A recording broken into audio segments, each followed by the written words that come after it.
Hindi raw biro ang paghahanda ni kapusuhang Tom Rodriguez para sa isang advocacy film. Abala man sa showbiz projects, hindi naman nakalimutan ni Tom ang kaarawan ng kanyang ama. Ang Star Bites sa Tinilar, Santiago.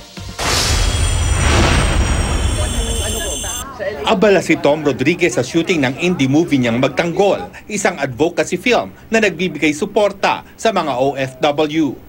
Ginagampanan ni Tom ang papel ni Juancho Magtanggol na isang senador na may malaking malasakit sa mga Pinoy na nagtatrabaho sa ibang bansa.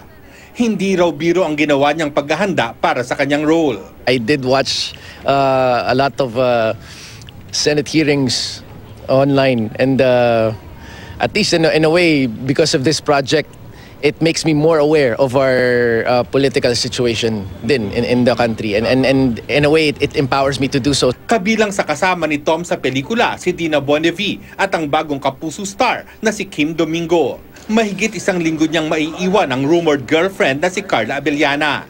Hindi ba niya sinubukang ayain si Carla? Napaka-busy ng taong yun, pero if she didn't have work, of course, I would love for her to come see where I grew up.